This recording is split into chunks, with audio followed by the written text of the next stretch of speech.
Kaya doon ano, mas may pressure ba sa'yo? Na parang ikaw dito yung parang talagang binibenta din sa movie. Not necessarily. They got me for a reason. And my job is to do well in acting. Hopefully the outcome is great. And I guess now the next thing that I have to do is to promote the movie properly. So yeah, I'm just trying my best to like, live in the moment and everything that I do. So pretty relaxed. Pero mas comedy ka dito. Hindi naman po. Actually, it's more of like pari nga po ako. So pinapabuti ko yung mga tao. So yun yung naging challenge. Opo. Sabi mo, Okay. So tamang-tama lang din nila. Tuloy-tuloy na din naman kasi yung mga stories about Jiro versus From Bench. opo. Tuloy-tuloy din sa promo ng movie. At ang nakakatuwa, ang ganda ng feedback sa'yo dun sa bench. Yung swerte mo, si Catherine para kasama mo. Ano, ang eksaktong naman yung time na Catherine pala. Yung nag-girls pala kayo, Nasa bench. si Catherine yung kasama mo. Nung nasa bench, I was worried if maganda ba yung katawan ko that day. Kasi medyo pressed for time na ako to work out that time. Kasi I just came from Australia, tapos nagkasakit ako. So, luckily, maganda naman yung kinalabasan ng aking katawan. No. And sorry, just have to drink water.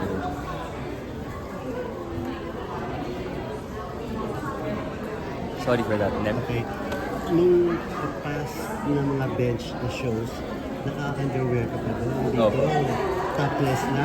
Mas matindi yung tili sa'yo. Opo. Laki na ng diferensya. Di ba? Oo nga po eh. Just means na maganda yung nagagawa ko the past few years. Which I'm really grateful for. And obviously, hindi ko naman ito makakamit kung hindi nagtiwala sa akin yung mga producers, yung Sparkle, yung si Arnold Vigafria, si Miss Annette, si Miss Joy, everyone, GMA.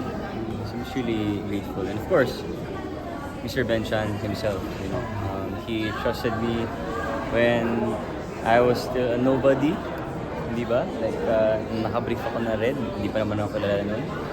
So now na Hindi ka na naka-brief.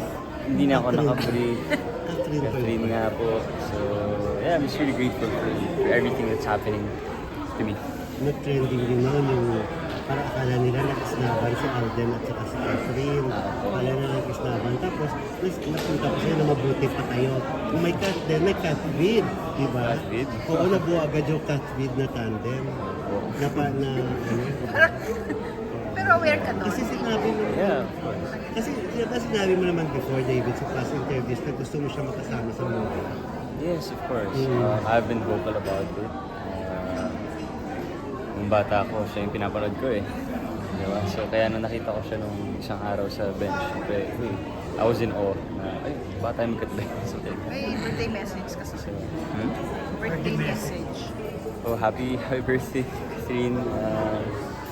Ito ko yung post niya actually sa Instagram. Anong reaction? Wow, di ba? Siyempre, like, coming from someone na pinapanood ko nung bata pa lang siya. Bata pa rin ako nun. Grabe yung mga Di ba, yung bata pa ako Oh, eh, yeah, di ba? yeah. Like, pinapanood ko siya, ano pa lang, Crazy Beautiful You. 2014?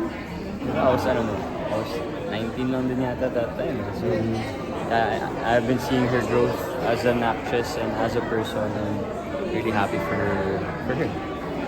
Happy birthday. Pero hindi mo kayo ganun ka-close. Hindi mo kayo ganun ka-close. Nag-chikahan kayo dun sa stage. Hindi. Hindi naman. She said hi. Hanggang Parang dun lang. anong kilig? Ha? Gano'ng kalakas yung anong level yung kilig? Grabe naman yung kilig. Wala, hindi naman. Ano lang. Happy lang. Oo, sorry lang. Ibig sabihin,